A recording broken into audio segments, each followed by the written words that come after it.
Olá! Iniciamos agora a terceira aula do módulo 5 da disciplina de Genética de Populações e Evolução. Na aula passada, nós estudamos sobre a evolução dos organismos na era Paleozoica e os processos de extinção que ocorreram dentro dessa era. Na aula agora, utilizaremos a abordagem da Era Mesozoica, também conhecida como Era dos Répteis. Conheceremos um pouco dos organismos e dos processos evolutivos, principalmente dos tetrápodes, e também sobre os processos de extinção que ocorreram dentro da Era Mesozoica. Finalizamos a aula anterior com o processo de extinção permo-triássica, que é o final da Era Paleozoica e início da Era Mesozoica. Dentro do Triássico, nós temos representantes dos grupos de tetrápodes, muito importantes para a evolução dos mamíferos, que são os sinodontes. Os sinodontes, eles foram responsáveis pela origem dos mamíferos. Eles eram chamados de répteis mamaliformes ou também mamíferos reptilianos. Eles tinham placas dérmicas e ovo amniótico, e os seus membros eram posicionados na parte ventral do corpo. A gente tem um exemplo aqui na figura de cima, o Dimetrodon ou Dimetrodon, que é um sinápsida do Permiano. A gente vai estudar esses termos sinápsidas, diápsidas, daqui a pouco. Mas, como eu disse na aula passada, esses animais eles possuíam uma vela dorsal, que provavelmente auxiliavam na termorregulação do corpo. Provavelmente, os sinodontes, esses répteis mamaliformes, eles surgiram no Carbonífero e foram até o Triássico.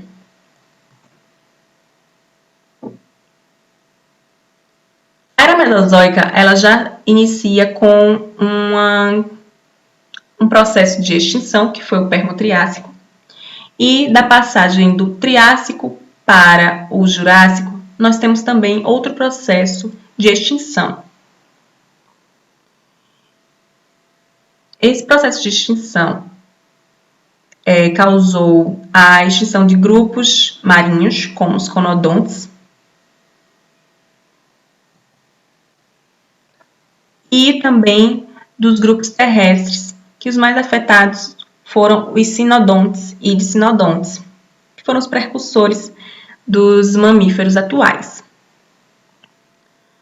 Com a redução dos sinodontes ocupando os nichos ecológicos no planeta, possibilitou então a ascensão dos arcossauros diapsida ou diápsidos, que são os dinossauros, pterossauros e crocodilos. Também alguns répteis marinhos, que ocuparam os nichos vagos.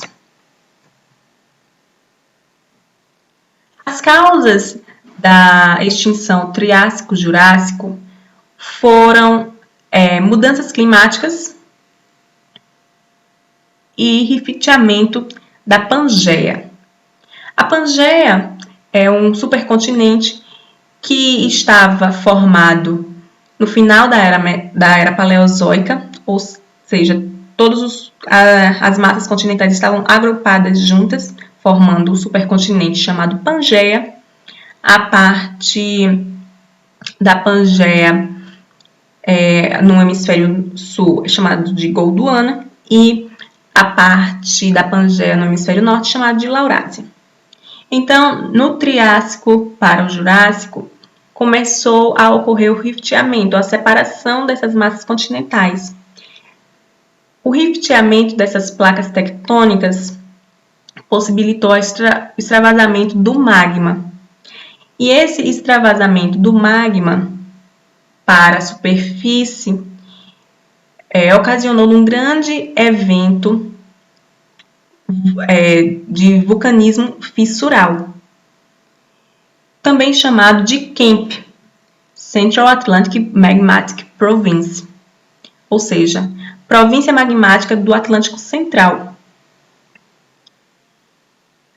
O extravasamento desse magma, com a abertura dessas placas tectônicas, também possibilitou a liberação do metano que estava em profundidade no planeta para a superfície. E esse gás metano, ele é bastante tóxico para os seres vivos, os seres aeróbicos.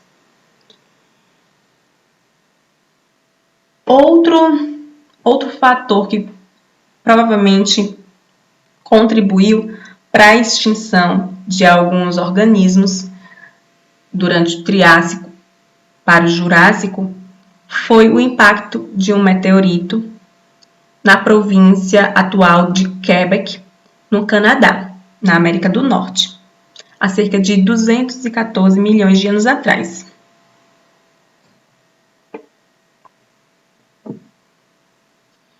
A evolução do crânio dos aminiotas. Os aminiotas, eles são os tetrápodes que possuem como característica evolutiva o ovo amniótico. São eles os répteis, as aves e os mamíferos. Os anfíbios, eles não possuem o ovo amniótico, então eles são tetrápodes não amniota. Bem, o crânio, a morfologia do crânio dos aminiotas, ele é uma morfologia que possui as suas peculiaridades.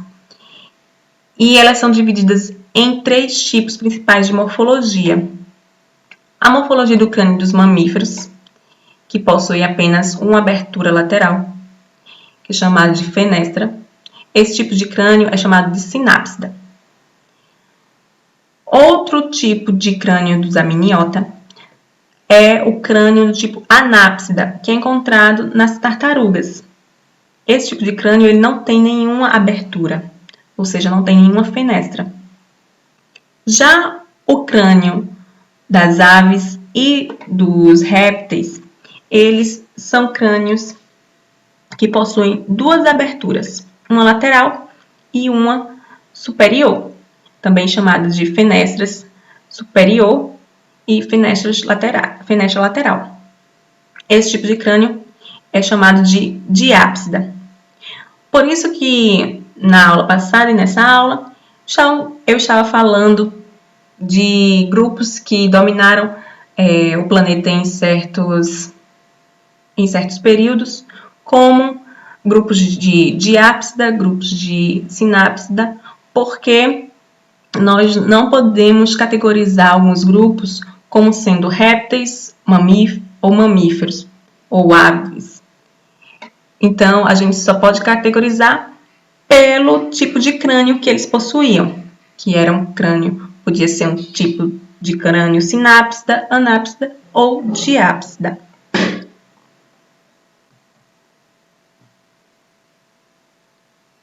Na era Mesozoica foi possível a ascensão dos répteis pelo nicho vago deixado principalmente pelos sinodontes, que foram extintos, e outros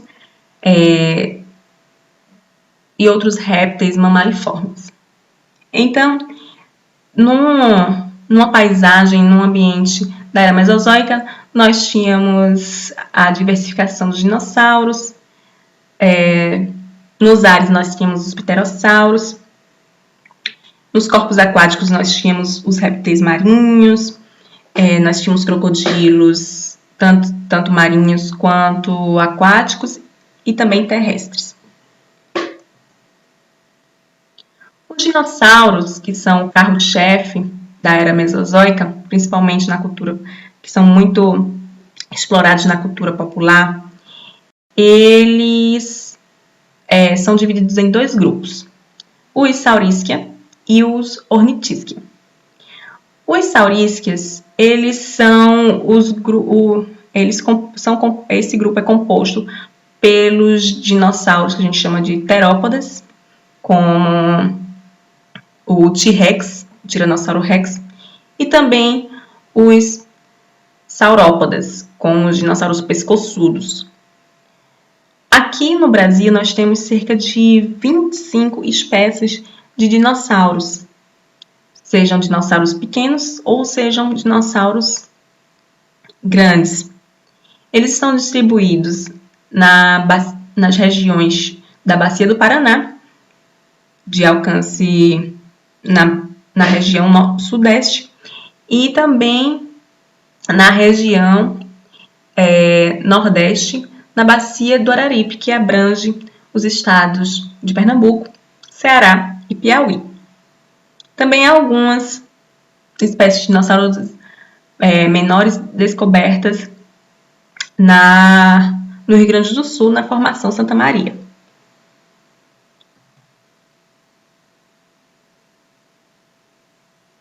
Bem, os dinossauros do grupo Ornithischia, eles são dinossauros que ocorriam mais na América do Norte, por exemplo, como é o caso dos estegossauros, do paxefalossauro, do hadrossauro e dos ceratopsídeos.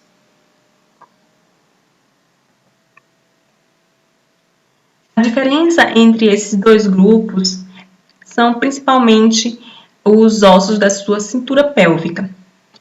Nos saurísquias, eles possuem uma cintura pélvica também chamada de cintura pélvica parecida com a de lagartos. É isso que o nome saurísquia quer dizer. Pelvis de lagartos. Pelve de lagarto.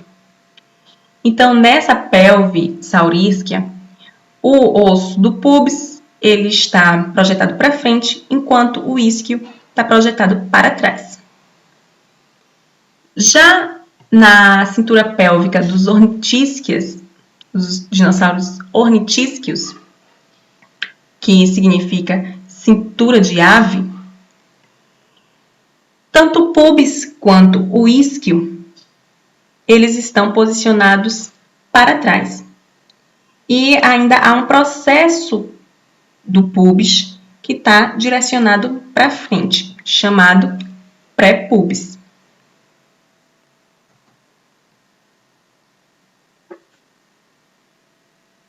Os dinossauros, eles fazem parte de um grupo maior chamado de Archosaura. Esses Archosaurias, eles englobam tanto o grupo dos crocodilos, que ainda temos representantes atuais, pterossauros, que foram os répteis alados que foram extintos, os dinossauros, como os ornitisquias, que já foram extintos, e os saurísquias, como os pescoçudos e os terópodas, como o T-Rex. Os dinossauros terópodas, eles deram origem ao que hoje nós chamamos de aves. As aves nada mais são do que dinossauros avianos. Então, os dinossauros, de certa forma, não foram extintos. Eles ainda continuam no planeta, sendo representados pelas aves. Os dinossauros que foram extintos foram os dinossauros não avianos, representados pelos ornitísquios, pelos saurópodes e dinossauros terópodes, como fazem parte da linhagem do grupo das aves, eles foram extintos, mas a sua linhagem se perpetuou nas aves, como dinossauros avianos.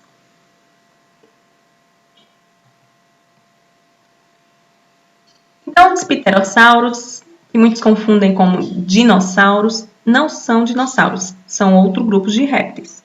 Esses também já foram extintos. Os pterossauros, eles eram répteis alados, répteis voadores. Para serem répteis voadores, eles precisavam de algumas adaptações evolutivas. Então, os ossos deles eram ossos pneumáticos, ou seja, ossos com o córtex bem mais fino, com uma região medular mais ampla. A asa era uma membrana que se ligava do quarto dígito dele, que era bem prolongado, um quarto dígito bem desenvolvido dos seus membros anteriores, e se ligavam ao seu tronco.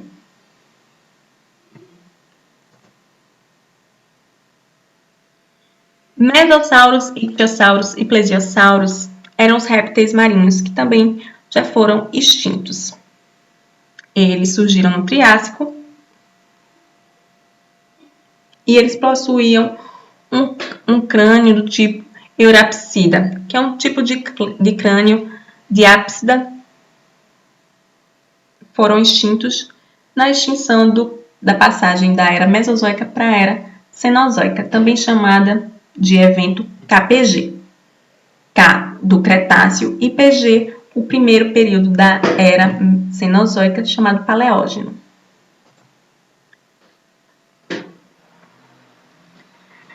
As tartarugas, elas são outro grupo de répteis com um crânio que a gente já viu, chamado de crânios anápsidas, sem nenhuma abertura, e elas possuem uma característica peculiar apenas das tartarugas, que é o seu casco. O casco da tartaruga, ele é composto pela sua parte dorsal, que é a carapaça, e a parte ventral, que é o seu plastrão, que são ligados pela ponte que liga essas duas partes do casco. As tartarugas, elas podem ser marinhas, habitar ambientes aquáticos de água doce e também são terrestres.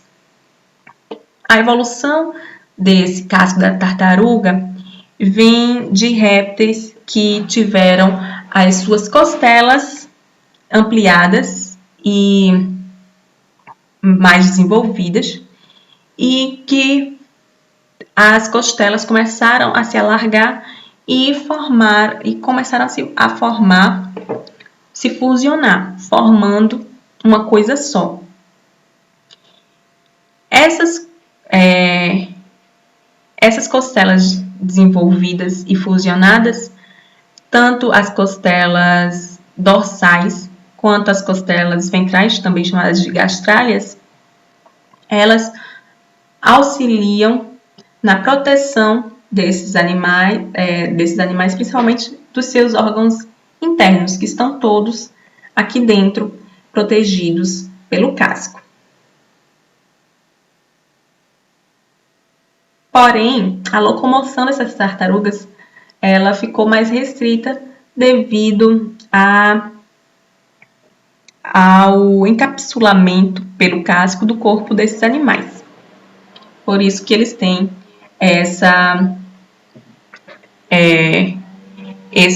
esse jeito de se locomover mais devagar em terra. Na água, eles conseguem se locomover melhor. Os crocodilos, eles também são répteis que datam do Triássico e atualmente nós temos crocodilos principalmente de água doce, mas temos também crocodilos de água que conseguem habitar águas salgadas, ou seja, mar aberto. Mas no passado, esses crocodilos eles possuíam até hábitos terrestres. Então a gente tem crocodilos que eram gigantes e habitavam regiões desérticas, regiões semiáridas. Aqui, por exemplo, nós temos o Caprosuchus, é um crocodilo, e aqui é paleoilustração, mostrando esse crocodilo que viveu na região que hoje é o deserto do Saara. Esses crocodilos, eles dividiam nicho também com os dinossauros não avianos,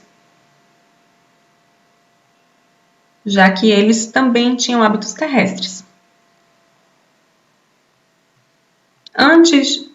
Depois do evento de extinção dos dinossauros não avianos, ou seja, da passagem da era Mesozoica para a era Cenozoica, os crocodilos sofreram uma redução na sua diversidade e os grupos aquáticos eles se desenvolveram melhor.